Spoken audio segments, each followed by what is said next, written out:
Hey there, Disney fans. Welcome back, guys. Welcome back to episode 4 of You Can Disney Too. It's been a long time. It's 2016, and we've been on a long hiatus. But I felt the need to come on back and be your ghost host. Well, not exactly your ghost host, but I'm going to be talking about some of the same old problems I keep hearing that's being discussed by the podcast and the YouTube channels. And that's mainly annual pass holders and their complaints about crowds and people's complaints about them and their complaints about families, and it's just getting to be a big mess. Just discussing ideas that myself and some partners and Disney aficionados and some urban planners who do this for cities and architecture discussion solutions that Disney can come up with. And I just thought it'd be really interesting to just go ahead and make an episode about that. So, yet again, this is episode 4. Today is March 2nd, 2016. So, sit back, grab a drink, and let's get on with the magic. Alright, so today's episode is going to be the most unpopular annual pass solutions. I know you guys are like, wait, how is something going to be most unpopular? It's kind of an oxymoron. They are unpopular because people do not want to be inconvenienced. Especially we annual pass holders. We're like, we pay the most money, we spend the most on merch, we support them all year round. Why should we be inconvenienced? Why should we be made to pay for that? The main root of the issue that we are failing to understand, because we have been spoiled by Disney and we have been catered to, and it's not a bad thing. That's what the business is supposed to do, supply and demand. There is a demand for that type of service. It's the demand for a place like Disney, and we pay for it, of course. The one thing about Disney that no one can ever say is that they don't give us exactly what we ask for. They produce the best product, and that's why year after year prices soared through the roof, and yet we come crawling back. It doesn't matter. It doesn't deter us. So, got my little notes there. The first thing I want to say to Disney, money, money, money. Price does not deter annual pass holders. It doesn't. Like, this is not 1998. This is not 1986. People will find it. They do find it. Every time you raise the price, it does not deter. It does not stop them. It does not scare them. That solution is just not working. It's not. So we have to think of other inventive solutions to circumvent the overcrowding and the issues that are happening in the park and the dissatisfaction, because it's basically, like I said, it's going to be that supply and demand chart. As that chart goes up with demand, at some point it's going to start to falter, and we're going to start to see a decrease in numbers, but not for the right reasons, and not done in a way that is controlled, anticipated, and accepted by Disney. The one thing they don't want to happen, and I'm seeing happen, is this division in the fandom, where one half is like, either you have the money or you don't. I've never been a fan of that. I've never even given much weight to that type of thoughts. I have stopped, literally guys, I have stopped listening to certain podcasts because of that.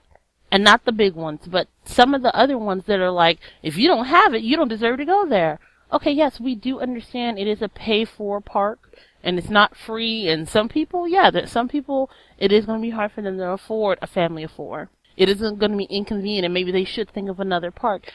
But to say that Disney raising their prices is the best solution and the only solution, and if you can't afford it, then you don't deserve to be there, is the most un-Disney, un-Walt-like thinking I have ever heard of. And I am saddened and appalled that I'm hearing this on very popular streams. I'm not talking about podcasts and YouTube channels with for 300, 400 followers. I'm talking about some of the big hitters, some of the ones with high subs and high with Patreons and whatnot. And we here at You Can Disney Too, that is not what we're about. As you guys know from episode 1, I have never been about that. That's the whole reason I created this channel. I created this channel to encourage those who never thought and have been discouraged in the past they could never afford or find a way to make it to Disney, that they could do it. Like I said, we're just going to come up with some very unpopular ideas. So please, take a seat, annual pass holders. You're going to about to be really annoyed. I'm not even going to try to sugarcoat it, because that's what all those other chats do. Things we don't want to hear, but it needs to happen. This park are for tourists. This park is for families. This park is for everyone.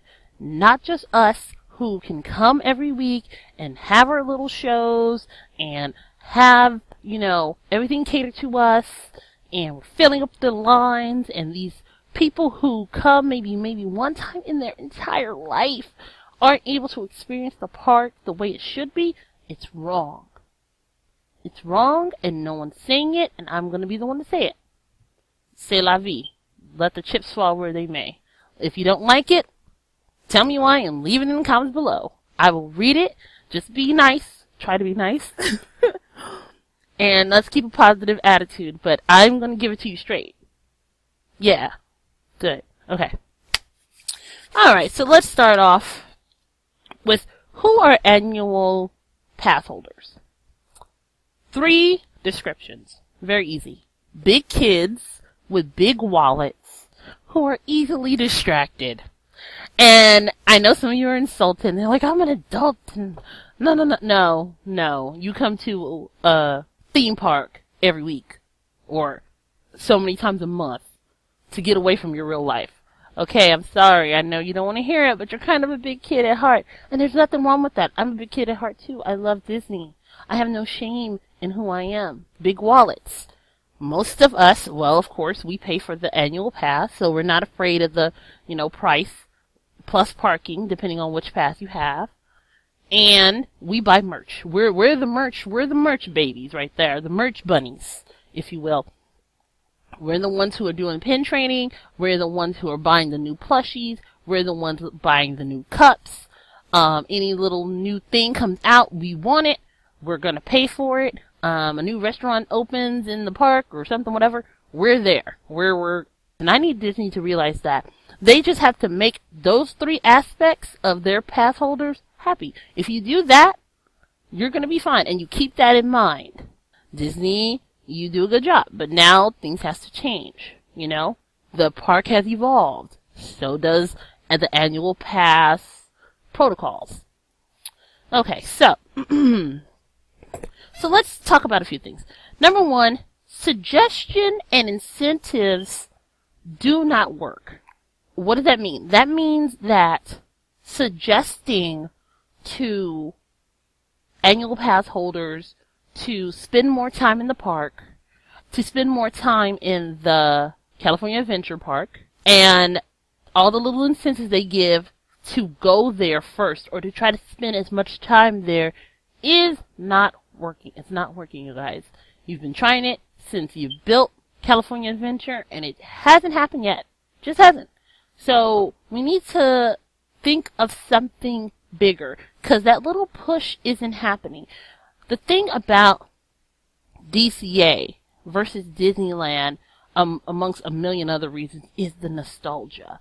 And they haven't built nostalgia and building of memories or building upon memories in the DCA park.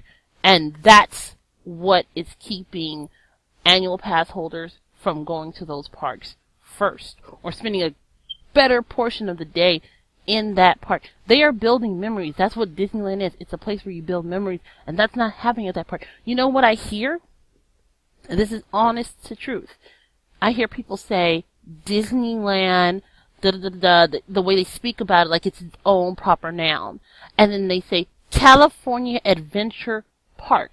They treat it like it's its own separate weird entity, like it's a Knott's. So Disneyland is Disneyland, and that's the cheap Knott's over there. That's a problem.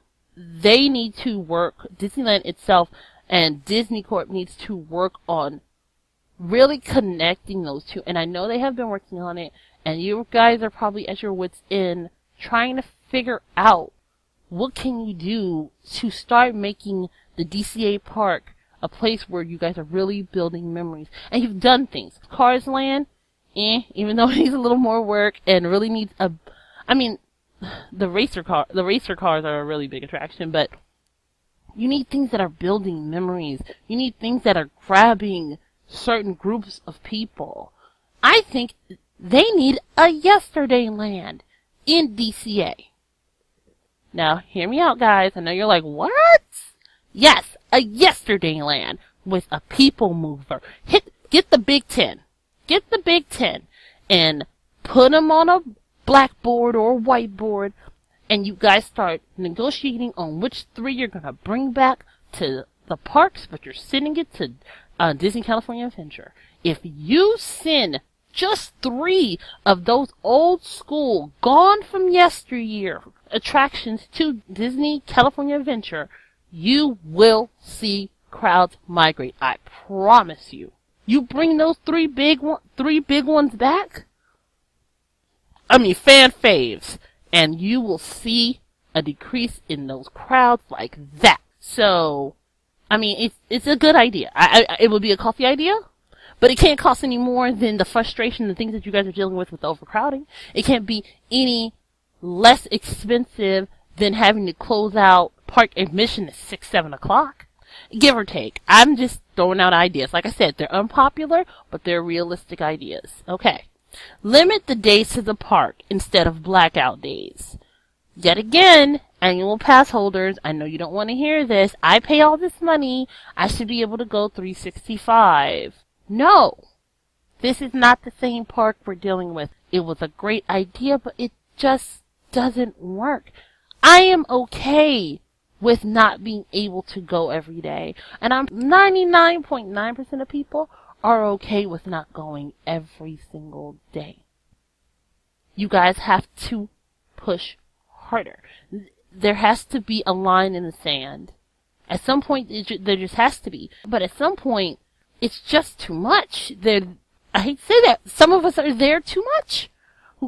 Other people don't get a chance. People are discouraged when they hear about footage or hear from a friend. People who are having new families and getting into Disney and coming to travel, they don't even want to try. And it's because it's a whole lot of us going almost every day, 4 times a week, 5 times a week, filling up lines, filling up admission, filling up parking. You got to draw a line in the sand. We have to limit some days. Another one, this one's a little bit softer, but yet probably just as unpopular, is weekly rotating entry to each of the parks. Now listen to this. I actually sat down with a crowd control person, specialist, and they were talking about the 4-to-7 ratio. And I'll make a little chart for you guys. But the 4-to-7 ratio is basically this. In a week, for every 4 days you spend at Disney California Adventure, you earn 3 at Disneyland.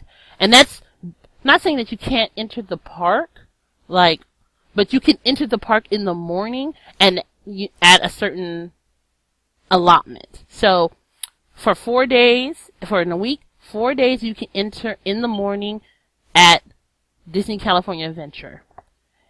If you spin that up or whatever, then you can get 3 days that you can spend at Disneyland or vice versa or however you want to spend it. The whole point is you can't go to Disneyland every single day in the morning. No. Sorry. Some days you gotta go spend it at Disneyland California Adventure. That's just the way it goes. That's gonna keep that flow moving. It's about a fluidity. You know what I mean? That rotating entry is gonna stop them from automatically turning right into Disneyland. They're gonna look at their pass and go, oh man, I went to Disneyland 2 times this week. It's a 4-to-7 ratio. I can't go to Disneyland this morning. I have to go to Disney California Adventure. Do I want to go to California Adventure? No, I'm going to stay home. Now I know Disney's like, no, come and spend money. Come over. No, they're going to have to be willing to take a loss. The increase of prices is the same as taking a loss. A park should not be filled with all annual pass holders. No, it's wrong. It's wrong, you guys.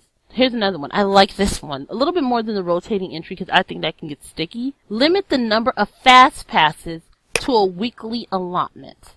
Now, you guys are like, wait a second, that sounds pretty good. Okay.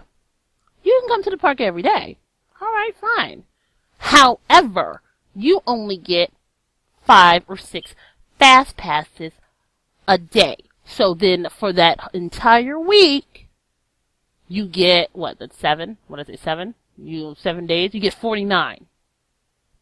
You get 49. You go over 49, you're out of luck. And I would keep it lower than that. I think 7's a lot.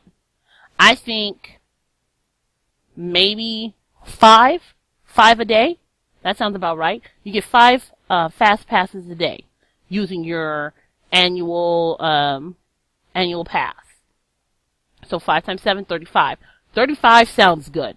35 for a week, that sounds about right. Yet again, that's going to decrease crowds. That's going to discourage some people. Some people come and just hit up their fast pass rides and they're out the door. They hit the big 5, 6, or 7 rides and they're out the door. If you discourage that, especially if you just do it at Disneyland and you allow them to have free range to do fast pass till the cows come home at DCA, you will see a difference. I'm telling you. That is a really, really good idea.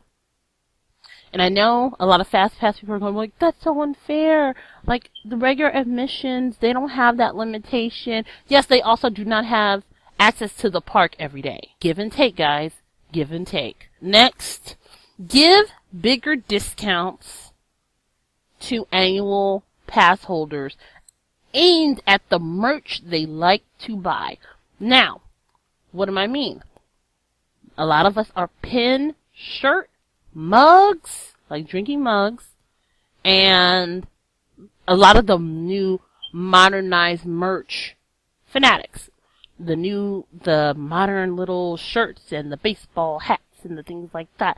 Not the normal traditional stuff that a tourist or a fan is going to get, like the ears or whatever. I'm talking about that specialized merch for those people that are coming casually every day or very frequently. Not saying don't have that at Disney, but push them and let them know that, hey, those discounts, that cool merch, a lot of those pins, especially specialty pins and stuff, is in California Adventure. You gotta go over there.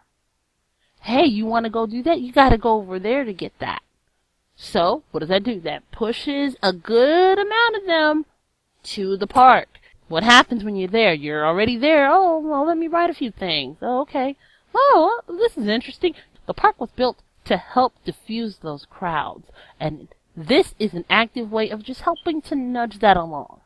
Now, some of them will, get what they need and still pop over to Disneyland. But how many more, especially if Disneyland and Disney is amazing at theming, and they're amazing at keeping people hooked to certain spots and enticing them. Get those Imagineers at a round table and say, what do we need to do to get those people to stay in this park and around these areas? So they coming out of the pin shop, what's around here? Let's make sure that it's close to Grizzly Runs. Let's make sure that they can see they can get a fast pass right away. Let's make sure that there's something going on. Like I said, big kids, big wallets, easily distracted. What can you do to keep their attention and keep them in that park? You understand what I mean? What is going to grab them? And I'm pretty sure Disney has got to sit there and think about that. Okay, let's see. Oh, this is another one. I saw this one. And I like it a lot. For the annual pass, I'm just going to say with everybody. I'm going to say this with anybody. Anytime the cast members at the doors see families with little kids, the little ones, I'm saying anywhere from about 6 and under, push the shows. Push push the shows. Little kid, mom, dad, baby in hand. Little kid comes up, hi, welcome to Disneyland, have a magical day. Oh, be sure to check out Mickey's at 9 o'clock. It's like the best show. You'll have a great time, okay? Alright, have a wonderful day. Now I know that people are like, oh, that's going to slow down the line because they're reading a script. It's no different than them reading the script saying, have a good day and have a magical day or whatever. Or, if you don't want it to be them, you could have it be the photo people. If you need another cast person in between there, or maybe somebody at the gates, or I just think cast members in general should be pushing the shows.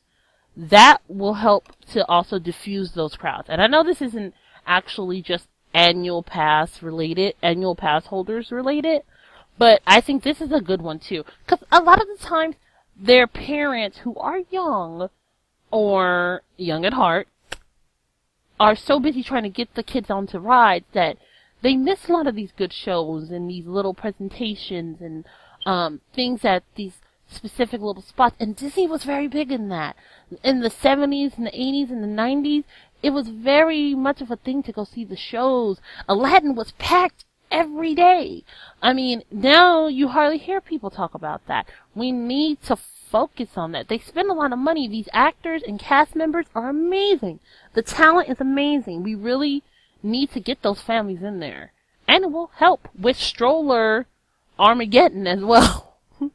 Or stroller apocalypse, as some people call it. Can you imagine if 90 kids, just off the bat, and their families go to a show? The show is every 2 hours. How many people have you just gotten out of a land? How many people have you just gotten off of walkways or stuck in between things? I'm going to try to wrap this up in the next few minutes, guys. This is going to be very unpopular. Sorry. Here we go. Once annual pass holders leave the park for longer than an hour, they can only return to Disney California Adventure. What? Oh my goodness. That is so unfair. I pay all this money. I deserve to go back. People are leaving and going swimming, which is fine. They're going home and going to their hotels or whatever and going swimming. They go and pick up the kids from work, and they go and they do all these things.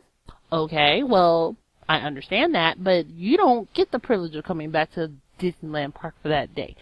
You have to go to Disney California Adventure. And Disney California Adventure is not a punishment. It is an alternative. Especially if the numbers are high. Okay, you know what? Because I know a lot of people are like, well, you're treating Disneyland California Adventure like it's a punishment park. It's not. I'm actually going to put an appendage to this. I'm going to say you leave the park for more than an hour.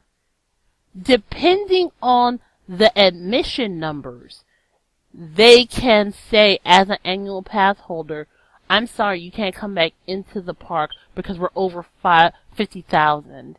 You may enter Disney California Adventure.